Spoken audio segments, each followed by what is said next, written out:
ating face nung hindi pa tayo gumagamit ng Derma Republic. So, grabe lang yung ating breakout dyan.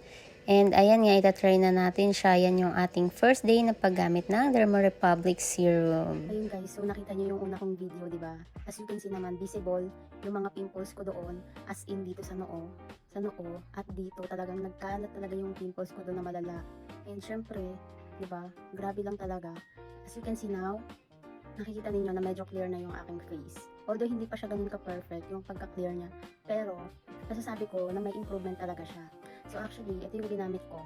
Ayan. This is Derma Republic. Yan, yung serum na 5% niacinamide plus hyaluronic acid. So makikita nyo naman guys na may nagbago talaga. As in doon sa unang video, kitang-kita nyo guys, di ba? Ang lalaki ng mga pimples dyan. Tapos dito. Pero malaking thankful na nagamit ko to. Kasi unti-unti niyang nakiklear. Although hindi naman niya perfectly na-clear talaga. Pero may nagbago. At saka syempre hindi may iwasan. Magkakapimples pa rin naman tayo. Lalo na sa akin may history na ako ng cystic acne. Talaga hindi na maiiwasan sa akin na magka-pimples. So tutubuan pa rin tayo niyan pa isa-isa. Pero hindi na siya ganun kalala.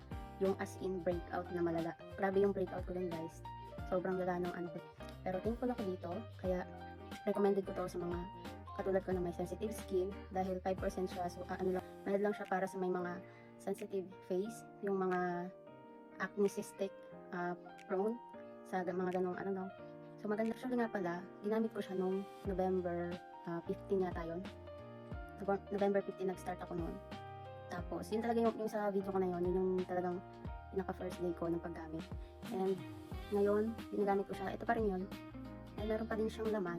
Yan, may laman pa din. Ginagamit ko pa din naman siya ngayon, lalo na kapag yung hormonal days natin. Kasi pag magkaka-menstruation, ganun talaga may lumalabas na pimples, ganun. So, ito yung ginagamit natin. Pero, may ginamit akong isa pang variant nila. So, ano din siya, 5% niacinamide din siya with tranexamic acid. Ito siya guys. Ayan yung ating ginagamit ngayon para mag-fade yung ating pimple marks. Kasi nga, ayan no, may mga pimple marks ako, diba? Kitang-kita nyo naman. Nag-start ako ulit ng Monday.